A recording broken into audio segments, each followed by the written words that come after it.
কোরআন শরীফে আছে, কেউ যদি গুনাহ লাগাতার করতে থাকে, খোদার কসম আল্লাহ একদিন নারাজ হয়, আর সেদিন আল্লাহ পাক ইচ্ছা করে তাকে আল্লাহ তাআলা পথভ্রষ্ট করে দেয়। আর কোনদিন আল্লাহ ইচ্ছা করেই তারে আর হেদায়েত দেয় না, আলোর পথে ফিরতে দেয় না, কল্যাণের পথে আসতে দেয় না, জান্নাতের পথে আর আসতেই দেয় না। খোদার কসম, এটা কোরআন শরীফের আয়াত। আল্লাহ বলছে, একদিন আমি সত্যি সত্যি রাগ করলে ফাআনসাহুম আনফুসাহুম, আমি আল্লাহ নিজেই তোর আখিরাত ভুলায় দেব। যা, ঠিক আছে বান্দা, গরু ছাগল কুকুর বিড়ালের মতো খা, ঘুমা, পেশাব পায়খানা কর, যৌন চাহিদা মনে পূরণ কর, ঠিক আছে বান্দা, খালাস। হাল ছেড়ে দিলে তো হালে ছেড়ে দিলে, হেরে গেলে তো হেরেই গেলে, ব্যর্থ হইলে তো ব্যর্থ। ব্যর্থতা তো সহজ, স্রোতের সাথে ভাসে যাওয়া এটা তো সহজ, কিন্তু স্রোতের প্রতিকূলে বিপরীত দিকে দাঁড়াইয়া থাকা একটু কঠিন। কিন্তু যদি কেউ হিম্মত করে দাঁড়াইতে চায়, একদিন বিজয় তারই পদচুম্বন করে, সে জিতেই যায়। কষ্ট হয়, হয়তো একটু সময় লাগে হয়তো। প্রত্যেক ফরজ সালাতের পরে সালাম ফিরিয়ে আওয়াজ করে পড়বেন আল্লাহু আকবার।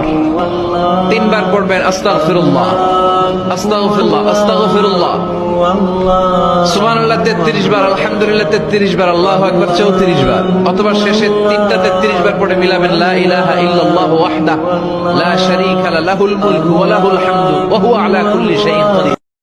আল্লাহ, আপনি আমার ধৈর্য বাড়ায় দেন। ওয়াজআলনি শাকুরা, আপনি আমার শুকর গুজার বানান। ওয়াজআলনি ফি আইনি সাগীরা, আল্লাহ আমার চোখে আপনি আমারে ছোট বানান। ওয়া ফি আয়ুনিন নাসি কাবীর, আল্লাহ মানুষের চোখে আপনি আমারে বড় বানান। একটা সুন্দর বাণী আছে, লেখা থাকে, দেখছি, ভোরের পাখি যদি তোমার আগেই জেগে যায় তাহলে তুমি ব্যর্থ।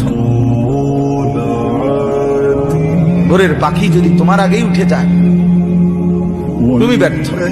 তোমার আগে উঠবে কেন? তুমি মানুষ, আশরাফুল মাখলুকাত, আল্লাহর সর্বশ্রেষ্ঠ সৃষ্টি, তুমি তো আগে উঠবার কথা। তোমরা কি জীবন বাছাই করে নিছো ছেলেরা, তোমরাই বলতে পারো বাবা। তোমার জন্য আমি আটকাবো না, আমার জন্য তুমি আটকাইবা না। কেউ কারোর জন্য আটকাবে না ছেলেরা, মনে রাখো। যার নামাজ নাই তার কিন্তু ইসলাম নাই, বাকি আমল অনেক পরের কথা। যার নামাজ নাই তার সাথে ইসলামের কোনো সম্পর্ক নাই। মান তারাকা সালাতান মুতাআম্মিদান ফাকাদ কাফার, কেউ যদি ইচ্ছাকৃতভাবে তার উপর অর্পিত ফরজ নামাজকে ছেড়ে দেয়, সে কাফের হয়ে গেল। সব হিসাব নিকাশ মিটানোর জায়গা দুনিয়া না।